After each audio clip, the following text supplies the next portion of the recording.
ជំរាបសួរនិងសួស្តីបងប្អូនទាំងអស់គ្នាថ្ងៃនេះដែរនាងខ្ញុំនឹងបង្ហាញបងប្អូនទាំងអស់គ្នាពីរបៀបធ្វើ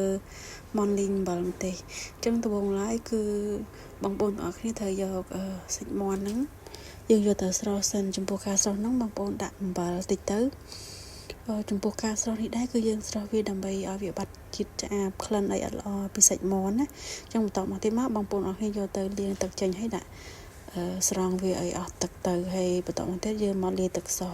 ចំពោះការលាយទឹកសហ្នឹងអត់មានអីច្រើនទេយើងមានតែម្សៅស៊ុបទឹកត្រីស្ករសហើយនឹងទឹកប្រេងខ្យងហើយបងប្អូនអរគ្នាចូលចិត្តម្រេចយើងអាចដាក់ម្រេចចូលបន្តិចបានអញ្ចឹងណាអញ្ចឹងបន្តមកទៀតយើងចាប់ផ្ដើមកូរវាឲ្យសព្វទៅដើម្បីវាចូលជាតិអញ្ចឹងបន្ទាប់ពីយើងកូរវាសព្វហើយយើងទុកវាម្ល៉េះសិនហើយបន្តមកទៀតយើងមកប្រឡាក់សាច់មាន់បន្តិចសាច់មាន់នៅពេលដែលយើងលាងទឹកស្អាតហើយអញ្ចឹងយើងយកវាមកប្រឡាក់ជាមួយនឹងស្ករសហើយនឹងម្សៅស៊ុបបន្តិចយើងប្រឡាក់វាដើម្បីវាចូលជាតិគ្នាអ្នកទាំងអស់គ្នាអញ្ចឹងហើយបន្តមកទៀតគឺយើងយកវាទៅបំពងចំពោះការបំពងហ្នឹងគឺ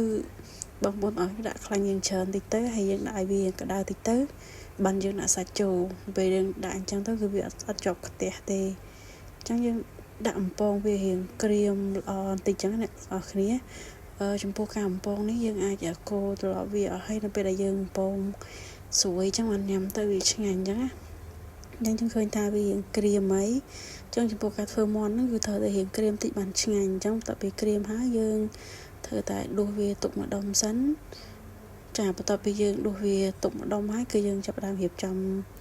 ខ្ទះទៅដើម្បីដាក់ឆាវាចំពោះការរៀបចំខ្ទះដាក់ឆានេះគឺយើងអត់មានអីច្រើនទេគឺយើងមានតែគ្រឿងបុកតែបន្តិចទេចំពោះគ្រឿងបុករបស់យើងគឺមានខ្ទឹមក្រហមហើយនិងខ្ទឹមសយើងយកមកដាក់ឆាវាឲ្យរៀងសព្វបន្តិចមកយើងឆាវាឲ្យសព្វឲ្យឈ្ងុយសិនហើយបន្តមកទៀតបានយើងដាក់នេះចូលយើងដាក់ម្ទេសចូលចំពោះឆាហ្នឹងយើងត្រូវមានម្ទេសដែរបានឆ្ងាញ់អញ្ចឹងយើងឆាវាឲ្យសព្វឲ្យឈ្ងុយតិចហើយបានយើងដាក់ម្ទេសចូលចំពោះម្ទេសនេះយើងមានម្ទេសហាន់ស្រស់ហើយនិងម្ទេសក្រៀមអញ្ចឹងបងប្អូនចូលចិត្តហឹរបងប្អូនដាក់ច្រើនទៅបើអត់ចូលចិត្តហឹរទេបងប្អូនដាក់បន្តិចបានហើយអញ្ចឹងបងប្អូនធ្វើដល់កន្លែងហ្នឹងគឺឆ្លក់ឲ្យបងប្អូននៅពេញផ្ទះអញ្ចឹង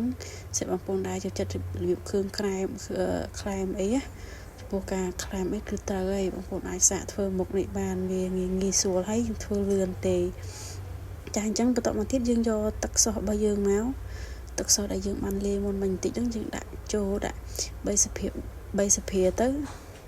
ហើយយើងកុំដាក់ច្រើនពេកដោយសារយើងបានប្រឡាក់សាច់ដែរអញ្ចឹងណាព្រោះគ្រឿងមិញយើងបានប្រឡាក់ដាក់សាច់ដែរអញ្ចឹងបន្ទាប់ពីយើងដាក់ទឹកសោះនឹងចុះហើយយើងកូរវាឲ្យសព្វតិចមកចាអញ្ចឹងបន្ទាប់ពីយើងកូរឲ្យសព្វហើយយើងចាប់ផ្ដើមភ្លក់តិចសិនបងប្អូនគ្នាយើងភ្លក់ហាមល្មមហើយចាំយើង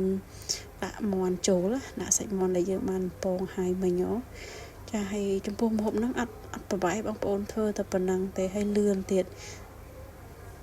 អញ្ចឹងបងប្អូនអរគ្នាដែលចូលចិត្តរបៀបក្រៀមហើយរបៀបបែបគ្រឿងខ្លាំងមីបងប្អូនអាចសាកធ្វើមុខម្ហូបមុខហ្នឹងបានហើយធានាថាឆ្ងាញ់ចំពោះការធ្វើហើយលឿនទៀតផងហើយចំពោះការធ្វើនេះគឺអត់សូវចំណាយច្រើនទេចំណាយលុយអស់តិចទេហើយចំពោះការធ្វើនេះក៏មិនជាពិបាកដែរបងប្អូនអាចធ្វើបានហើយមួយទៀតគ្រឿងក៏អត់ច្រើនដែរបងប្អូនតែប៉ុណ្ណឹងទេអញ្ចឹងយើងឆាវាឲ្យចូលជាតិអស់ហើយចឹងយើងភ្លក់មើលថាល្មមហើយយើងរៀបចំដាក់ចានទៅបន្លែយើងរៀបចំដាក់ដេកតិចទៅបងប្អូនអរគ្នាមានទឹកសក់ដាក់ទឹកសក់មានរឹតដាក់ការ៉ុតទៅចាឥឡូវយើងរួចរាល់ហើយ